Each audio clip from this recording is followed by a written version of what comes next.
नलिन जी आज निचली अदालत में हमारी एकता जिंदाबाद। करो कानून वापस लो, करो कानून वापस लो, भ्रष्टाचारी कानून वापस लो, भ्रष्टाचारी मंत्री होश में आओ, भ्रष्टाचारी मंत्री होश में आओ। हमारी एकता जिंदाबाद, हमारी एकता जिंदाबाद। करो कानून वापस लो, भ्रष्टाचारी कानून वापस लो, हमारी एकता जिंदाबाद, हमारी एकता जिंदाबाद।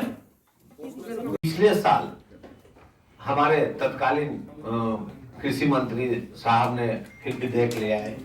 उस विधेयक में कुछ कमियां थी, कुछ खामियां थी, उसका भी विरोध किया गया।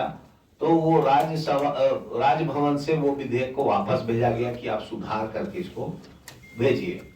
लेकिन उनको ये समझ में आया कि इसको हम सुधार नहीं पाएंगे, तो वो विधेयक को उन्होंने पुनः निरस्त कर दिया।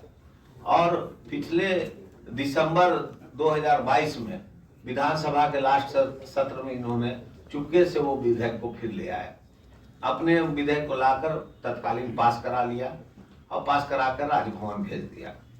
इस बीच हम लोगों ने भी प्रयास किया, सभी शीर्ष नेताओं से, छोटे बड़े नेताओं से, विधायक से और हर तबके के जो भी हमारे कांग्रेस पार्टी के लोग हैं या कहीं कहीं पर हम लोग जेएमएम के भी पार्टी के लोगों से मिले, मंत्री से मिले और मिलकर के उनको अपनी परेशानियां बताई।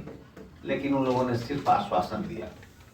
अंततः जब राजभवन से विधेयक फिर वापस पास होकर चला गया, कुछ 2-4 राइडर लगा के उन्होंने भेजा है उनके पास कि स्टेक होल्डर से बात करें, गरीब गुरबा पर इसका असर नहीं पड़े, ये सब बातें करके उन्होंने भेजा है।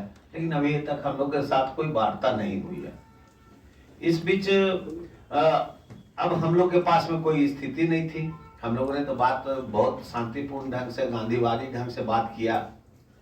अंततः हम लोगों ने 8 तारीख को पूरे राज्य के हमारे व्यवसायियों को आह्वान किया कि भाई आप आइए और बताइए कि इसमें हम लोगों को क्या करना है। क्योंकि चेंबर तो बहुत सारे व्यापारी का प्रतिनिधित्व करता है, उसमें एक ये भी है, हमारा खाद्यान्न भी है।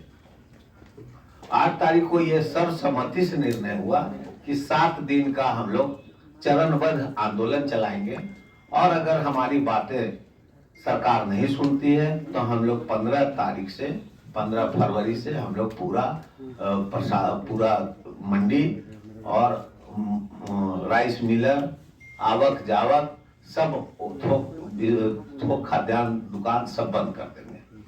तो उसी के निमित्त हम लोगों ने लगता है जो कृषि प्रधान राज्य है, आप इसका नाम अगर पढ़ें यहाँ पे तो ये भी आया है झारखंड राज्य कृषि उपज पशुधन विपणन संवर्धन और सुविधा विधेयक। ये सुविधा विधेयक है जो सरकार जहाँ पे कृषि प्रधान राज्य है, जहाँ पे उपज होता है उसके सुविधा में ये शुल्क लगाया जाता है। तो मैं आप लोगों को ये बताना चाहूँगा, आप 2800 मंडी घूम ले झारखंड का, सुविधा के नाम पे क्या है वो आप लोग को दिख जाएगा। ना रोड है, ना नाला है, ना बिजली है, ना पानी है, ना बाउंड्री है। उसके अलावा किसानों को उपज बेचने के लिए आज 2800 मंडी में मैं दावा करता हूँ एक भी किसान, आप 22 साल का इतिहास उठा के देख लीजिए, जब से झारखंड बना कि कोई जाके वहाँ पे अगर कोई मंडी में जाके किसानों ने अपना माल बेचा है क्या? नहीं बेचा। क्यों?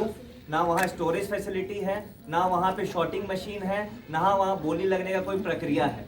बाकी राज्यों में जहाँ टैक्स ये सब सुविधा देने के बाद ये शुल्क लिया जा सकता है, वो भी जो कृषि जो झारखंड में उगेगा उस पे। आप यहाँ पे डबल टैक्सेशन का मार कर रहे हैं, जो गुजरात से आएगा, जो अहमदाबाद, जो पंजाब से आएगा, जो राजस्थान से आएगा, आप बोलते हैं हम उस पर भी टैक्स लेंगे। ये सुविधा शुल्क को सरकार यहाँ टैक्स के रूप में लादने का प्रयास कर रही है, जिससे सिर्फ और सिर्फ उपभोक्ता परेशान होगा। व्यापारियों को क्या है, बयाधवन तो बढ़ेगा व्यापारियों के लिए, लेकिन वो तो हम लोग आम उपभोक्ता से ही टैक्स लेके सरकार को देंगे ना। तो आप इसको सीधा सीधा समझिए, ये आम उपभोक्ता के लिए सबसे खराब बिल है कि सबसे तुरंत ये महंगाई आम उपभोक्ता का झारखंड में सबसे महंगा खनिज बिकेगा झारखंड में पूरे देश के अंदर, ये खाद्यान्न। तो मैं चाहूंगा हमारे मुख्यमंत्री जी से कि तुरंत इसमें हस्तक्षेप करें और इस विधेयक को तुरंत रोकें। धन्यवाद।